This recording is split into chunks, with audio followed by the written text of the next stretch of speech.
Hi, today we're going to build form submissions going to our database inside of Toddle.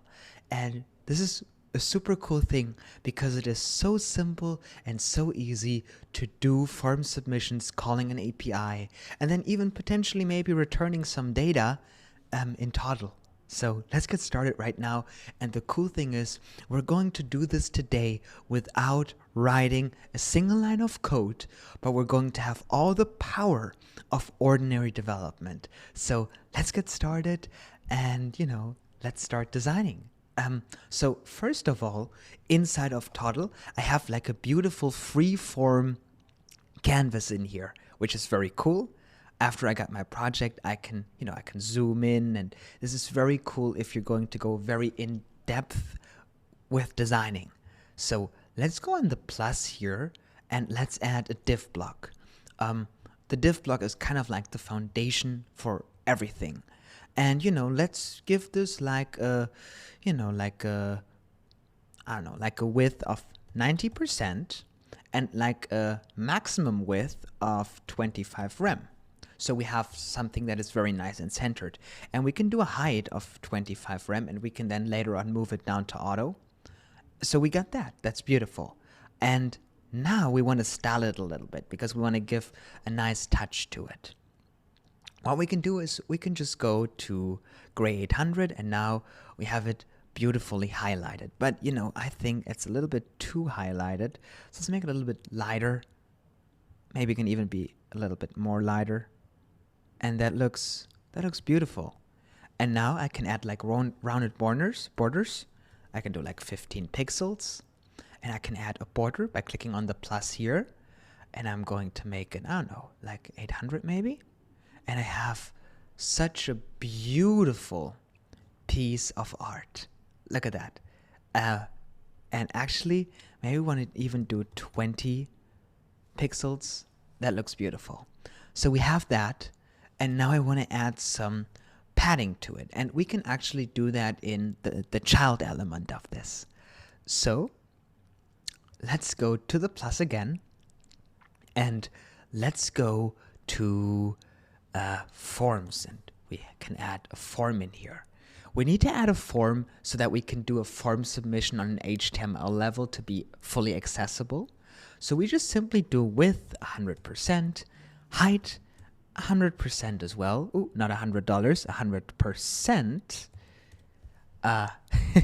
And now we have it across the whole div block that is like colorfully highlighted. This is like our form widget. And then what we can do is we can just simply go and we want to have some padding in here. So I can go in the layout section on the sides and give it like 1 rem side padding. And then I can go top and bottom. We want round 1 rem as well. And now when I add some child elements in here, I'm just going to add like an input, for example. We got our input beautifully in here. And we see we have that spacing in here. Let's zoom in. And for some reason that looks a little bit off-spaced. Interesting. Let's look at that again. We got this 1 rem. How about 2 rem? Interesting. 1 rem. Maybe this is just because it's not fully highlighted. I think maybe we need to highlight this a little bit more to make it a little bit more appealing. Yeah, that looks good. Here we go. That's beautiful. So we got that in here. So the nice thing about Toddle is I can zoom in and I can then continue. So we have our input. How about we make the input 100% in width and a height of 3 rem, for example. And then we can add like a side padding of like 1 rem, so it's not too close here. And we got that. I think it looks beautiful. Doesn't this look like the next big AI SaaS company that just got acquired by Apple? Like, looks beautiful. So we got in here. We have the input. And now we can just go on here and do Command C, or just, click on here and copy it. and we can go back to the form and paste it. So we have an email input and maybe like a name input or something. So let's do actually name, email, and let's add a text area where we can add more. So let's add a text area in here, and same rules for the text area. Let's make sure the text area is 100% width, and let's make this full width. Let's make 100% height. And now this is something that's going to happen in Toddle. You're going to say, what the heck is going on? I make 100% width and 100% height, and this thing is just overflowing. And if I cut it off, if I remove overflow, it doesn't solve it because I just cut off a piece of the text area. What you have to do, you have to click on the 3 buttons here and go on flex, and you have to type flex 1, enter, and this is solving all your problems. Now, why they did it like that? I don't know. I'm certainly not a fan of that solution, but we work what we have. We work with what we have. So we have our input, and we want to add like 10 pixels on that here as well. And maybe we can even add some borders. I think it will be nice if we add like a subtle border. Let's do like a little border. That's a little bit too strong. Let's do a little bit less. Oh, look at that. Beautiful. And let's do like 0.5 pixels. Yeah, that's a nice border. Let's copy that, and let's add that border on the other one. So I'm going to go to the input. I'm going to go to border plus 0.5, and I'm going to paste that in here. And I'm going to do, as you can see here, there is a nice border around this. Beautiful. And I can do the same thing here with the border, 0.5, and I can paste this in here. Boom, and I have the border. But now they're all kissing each other. So we want to go, we have those elements in here. Those are the child elements of the form, because the form is what they are in. This is, those are called the child elements, and this thing that contains them is the parent element. And we want to tell the parent to keep the children a little bit apart. How we can do that is we're going to go to the layout section in the form, and we're going to see this thing here. This is for gaps, and I can make 0.5 rem. But actually, I think 1 rem will look better, as it has this like a unified spacing between here and here. That looks beautiful. So we got that working. Now, sadly, we have like this ugly resizable thing that is kind of like not doing what we want. So the way we can get rid of that is if we go to the text area and we go to attributes. I'm going to click on attribute. I'm going to do style. And then I'm going to go to resize. And I'm going to do none. Oh, resize space, none. Here we go. Or I think, oops, none. Here we go. We do resize none and resize none. And then I have that removed. So I have that in here.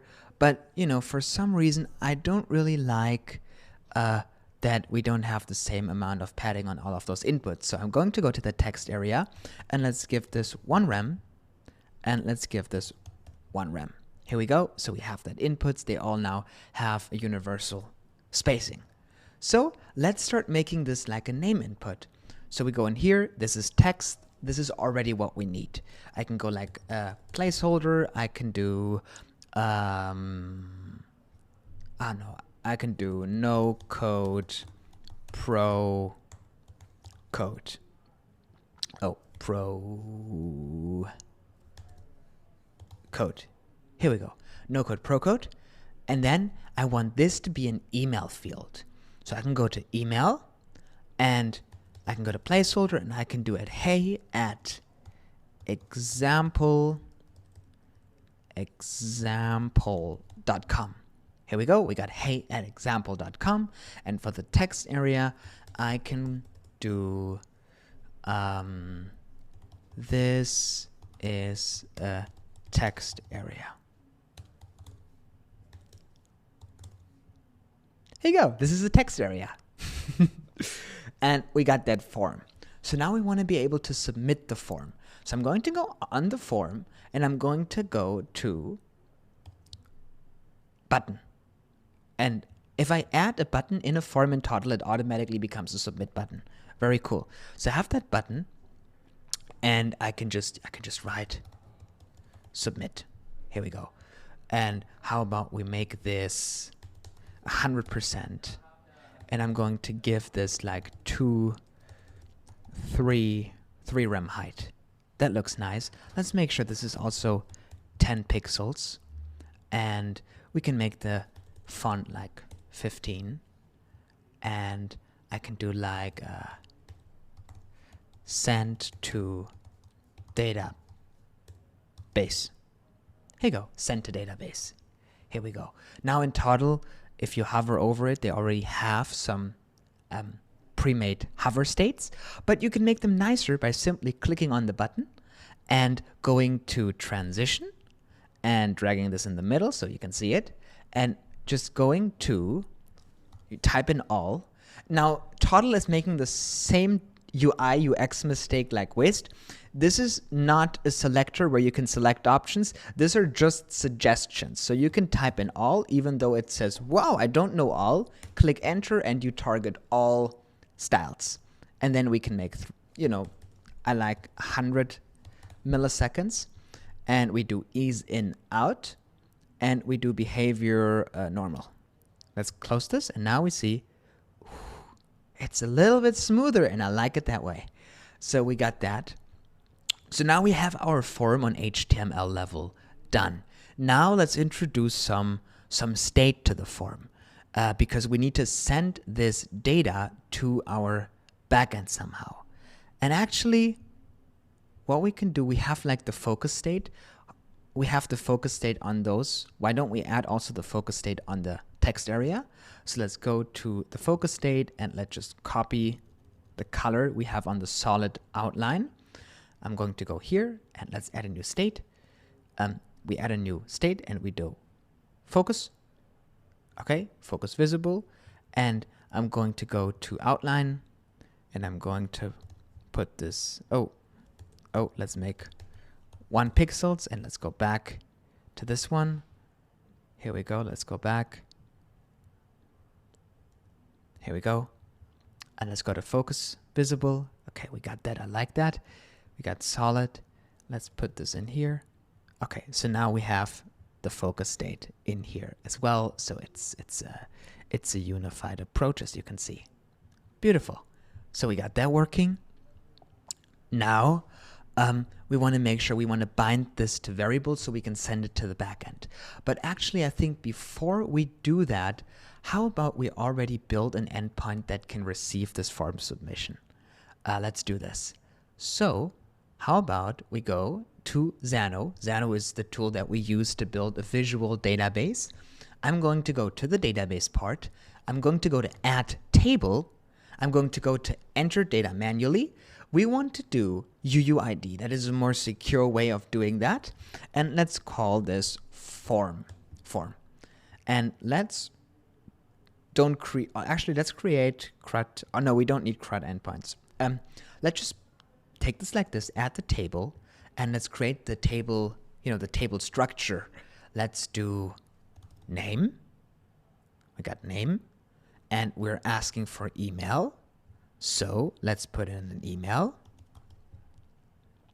And then let's add bio, for example, like for our biography that we have to add. So we got that in here. And, we don't need a record right now. So what we can do is let's go to API. API is an application programming interface. This is how Toddle interfaces with your database. And we can also do logic in there. So let's create an API group. I'll create one for the whole Toddle video. It's just called Toddle. So we got that in here. Let's create a new API endpoint. Let's go to custom endpoint. We're going to do a post because we're sending data. We use the get to take data, and we use the post to send new data to the front end. And then we're going to call this, let's do form. Here we go. And I'm going to save this. And now I want to map some inputs to this API. So let's go to the input and let's add name. So we got the name in here.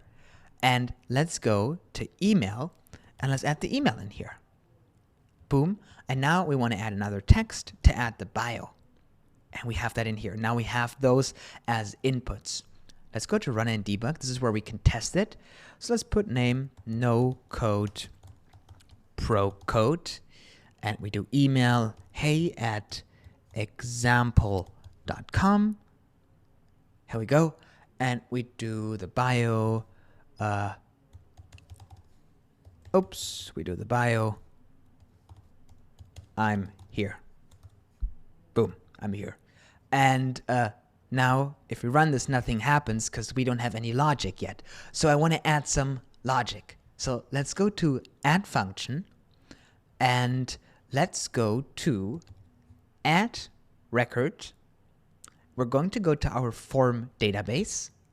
And now you see that the name is already mapped with the name, but this is a bad example because I want to show you how to do that. So Xano, why did you do my job? Unbelievable. So you would add this, and then you would go on name, and you would go here, you would go to input, and you would map name with name, and you would go to email, and you would map email with email, and you would go to bio, and you would map bio with bio, and save that, publish it. And now, if I run this, I'm going to get my record back that I added to the database from calling this API. And let's copy this tab, and let's go to our database, and let's see if my YouTube channel has been added to the Forms database. And yes, it has. Look at that. It's right in here. Beautiful. So let's delete this.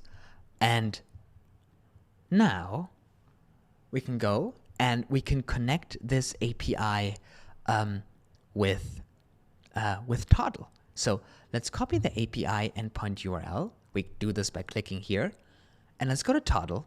And what we have to do in Toddle, we just zoom out a little bit, move it to the side, and you see like this free space here. You're going to click on here, and you're going to see this tab saying APIs.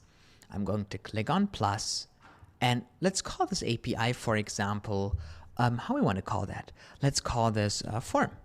And I want to disable autofetch. We don't need that. Autofetch is like if you want to enable server-side rendering to automatically get content from like Xano as your CMS or something. We don't need that here. Also, we need to look into this because our API endpoint is a post. It says post right here, but Toddle is saying get. So I need to click on here and change this to post. Then I want to remove their endpoint and add my endpoint URL. Keep in mind that endpoint URL was the one that I clicked on here to copy. And now I have that already. Now if I would turn on autofetch, I could like try this and it would say like didn't work or actually it did work. So what we may want to do, I propose, let's go into this field and let's make this required. And let's go to this field and let's make this required. And let's go to this field and let's make this required. So the user cannot add empty records. Let's do this. And let's go back here. So now when I run this, it's going to say, hey, you gotta give me the name first. So let's go back to our database and let's just remove the empty record that was added by mistake. But let's go back here. Boom. And now I need to add that data. And since, I'm doing a form submission, I can just do this in the queries section. So I can go to add parameter and I'm going to add name. And, those parameters here will be the same one that I have in my API endpoint, you see. Name, email, bio. I want to add those as well. They need to be written the same way so that they map. So let's go to Toddle. I have name, email, bio. And having autofetch on is great for debugging because you're going to make the API call as you do changes in here, so you can test with it in real time, which is very beneficial. But we got that in here, so now let's add some static data in here. For name, let's go to fx and let's just write the value and let's do hey@me.com. Here we go. So now if I were to reload this, it would say now I need email. So let's go in fx and let's put in here email at email.com. And actually that was the name, so I made a mistake there. Email.com. Here we go. And for the name I want to put me. Here we go. Let's close this. So now it's saying the bio is missing. And for the bio I can put in my bio. Here we go. And now we have added this record. You see it was successfully added. If I go to my backend, you're going to see that that was added to the database. How exciting. So now we're in front of a little thing.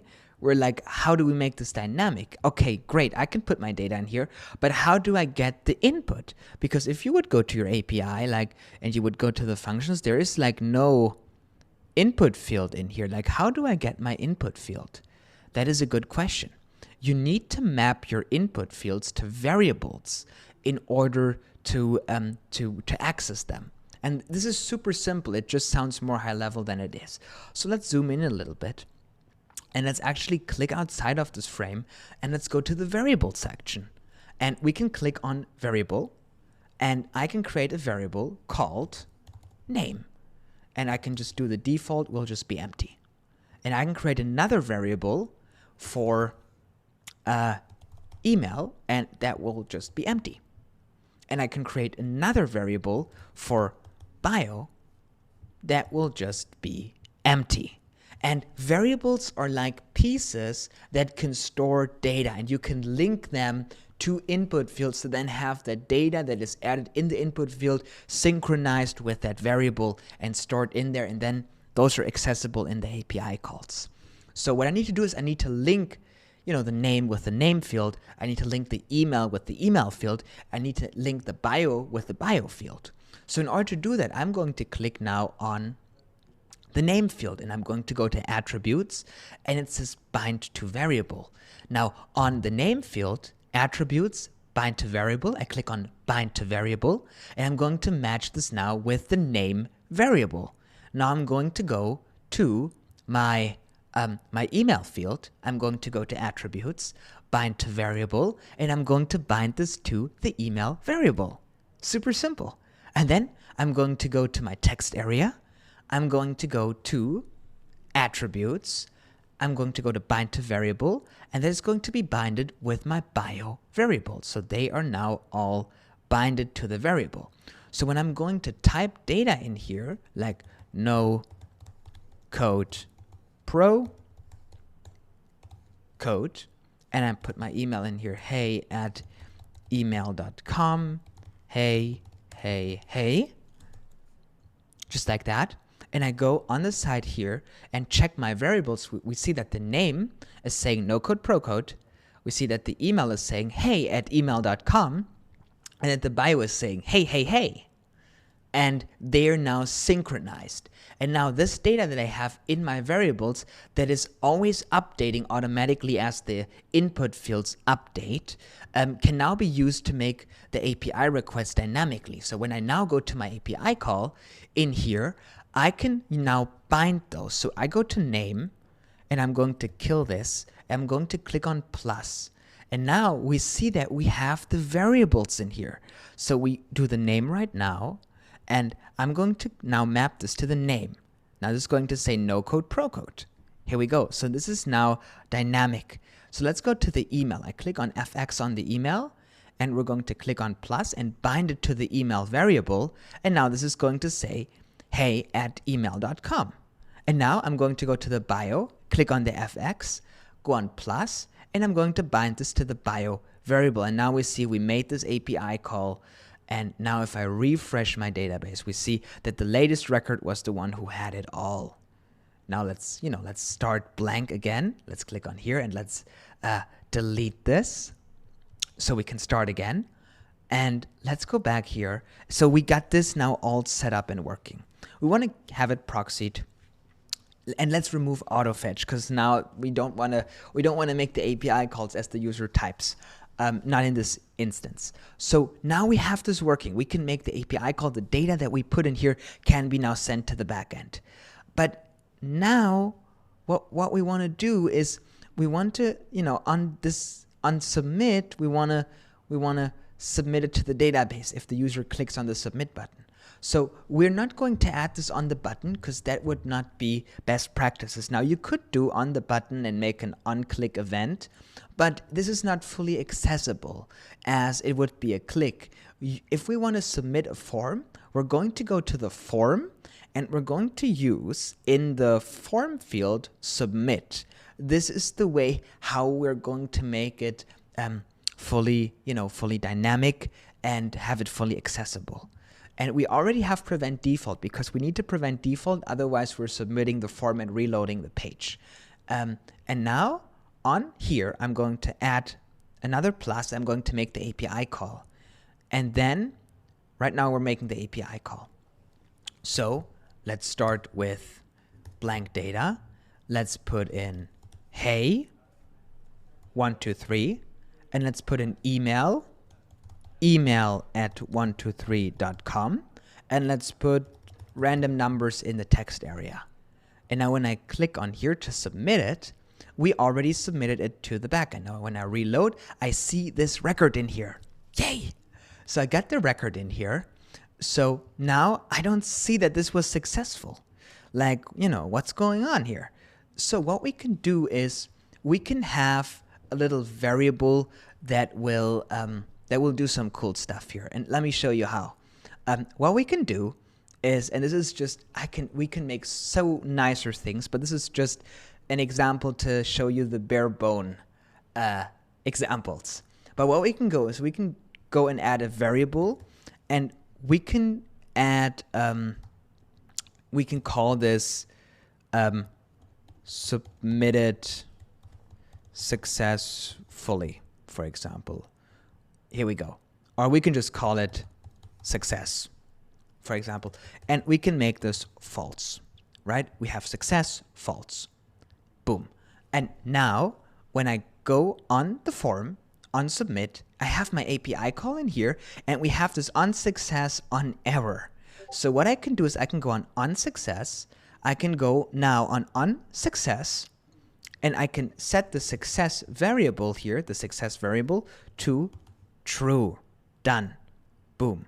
And then on error, we just ignore this. And then when I click on here, and it wasn't successful, that success variable is false. But when I add data in here, and I'm going to submit it, that success variable is true. And what we can do now is we can add like a little, we go to the div block, and we can add another div block in the div block, and we can take this div block and we can make it absolute, and we can make it width 100% and height 100%, and I can go to background, and I can make sure that it has the same color as our current background. Here we go. I can center it, and let's actually go to Relume icons, and I can go in here, and let's go to check, and I can take like a success icon. Let's take the biggest one they have and copy this for Figma, and let's put this in here. Let's go to the div, and let's change the text color to white, and I have my success icon in here. Boom. And then what we can do is, here we go, I can take this and I can go on this div, and I want to have this not just pop up and use the show attribute, I want this to fade in nicely. So I'm going to go to attributes, and I'm going to go to attributes. I'm going to go to style. Here we go. And I'm going to go and I'm going to make if. So I'm going to do if the success is true. I want this to be, and let's actually add a string in here. Boom, let's do a string. And let's go in here and let's type together in here. Let's make opacity 1. And then we're going to do z index 999. So it's the the most on the top that it can be on the top. And let's, copy this. And now if it is not true, I want to add another string here that is the opposite. That is going to be z index -1, and that's going to be opacity 0. So that is the opposite. So what's happening now is when that would be false, it would not be appearing and it would be behind the form. And then if it would be true, it would be in front of the form. And we're going to do this so that it can fade in and we can add a transition. So when we do those things, let's reload so that all the variables are resetting. And now what I would be doing is I would put my information in here, just like that. Boom. And I'm going to send this to the database, and it's going to just show the check. But this is not so nice. It's not really fading in. But since we use the style attribute to do this, I can go on styling, and I can go to transitions.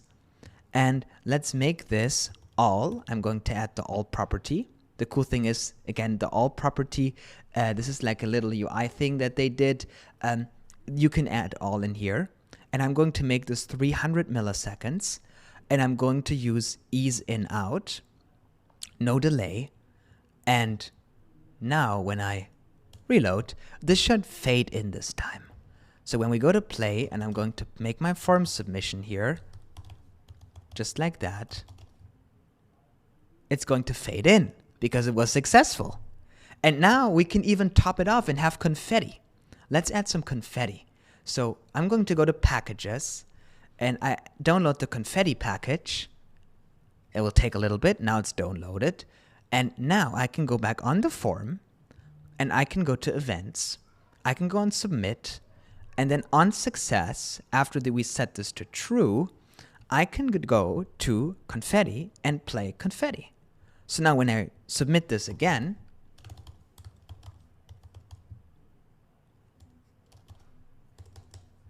I'm going to get confetti and the check mark. Isn't this beautiful? Look how great this looks. So let's just reload a little bit. So we reset the variables, and let's just make this even nicer. So let's make sure that the placeholder is email, right? And let's make sure, oh no, this is not email. This is name. So let's do name. Oh, that's not name. Let's do name. Here you go. And then I want to make sure that this is email, right? And then that this is bio. So we have that in here. Now this looks beautiful. And here we go. Let's open this, and this is the final test. We opened it. We can go and open it if we click on here. We don't need to publish. We can just go on here to test it immediately. And let's go to our database, and let's refresh, and let's just wipe it all off. Here we go. And let's go back. Where we have it? Here we have it. Okay, and let's put name in here. NoCode, ProCode. And let's do test at nocodeprocode.com. We have nocodeprocode.com. nocodeprocode.com. And I build cool stuff using code and no code. Let's add a smiley in there, like smileys. And now if we click on send to database, look at that little hover. I click on here, I get confetti, I have it fade in, I get the check, I'm done. I look at my database, I refresh, and I am in the database. Beautiful. This is it. This is how you're going to build very simple and quick and very easy and beautifully looking, forms inside of Toddle. And the really cool thing is everything in the internet, everything on the web, every mobile app is a form. Everything is a form. Like an AI generator is a form. iMessage is a form. Everything is in the form. And if you understand how to make a form inside of Toddle, you right now literally have the key card. You have the key card to building a successful web app and mobile app in Toddle. Because looking at this, you understand the principle that is the foundation of everything that you could ever possibly build in terms of any complexity. Even a like button is a form submission. And now looking at this and understanding it, you have the key in the hand to build anything you want. And I think this is such a beautiful thing to really know that I learned this now, and with what I learned, I can unlock a whole different dimension, a whole different world of possibilities that is out there. And this is just, I think, the most beautiful thing that can happen. And this is a beautiful thing. And it's so easy to do that in Toddle because it puts visual, creative people first. You don't want to fight with code. I know how to write code. I know JavaScript. But I don't want to write it all the time, because I'm visual, I'm creative, I need to express myself. And in Toddle, I can do that without being held back by me having to type fast enough. I can just think and I can just let my creativity out and I can make it in reality. And this is in Toddle. I can just put those nodes together and I can just make it a reality. And this is why it's such a beautiful tool. I really love Toddle. Toddle is my favorite tool now. I have to say it's a great tool. And if you need any additional help, please let me know in the comments. I'm always here to reply to your comments. I'm always here to help. But if you need more help than I can help or be helpful within the comments, there's also something beautiful that is now available, and this is the NoCode ProCode membership. I don't want to do any advertisement here, so I'll be quick, but it's a NoCode ProCode membership. It's $79 a month, and you're going to get access to SDKs like Stripe Connect, Stripe Elements, and all that cool stuff like Lemon Squeezy integrations, everything. But optimized for you to not write a single line of code and to integrate it into Whist and into Toddle. We have JavaScript libraries for very cool stuff that you have to write less code.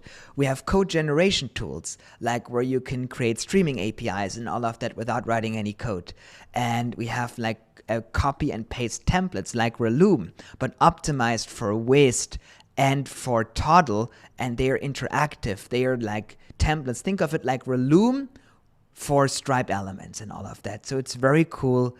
And then we have daily support hours where if you have an issue with implementing that, I'm here to help you, or the team is here to help you.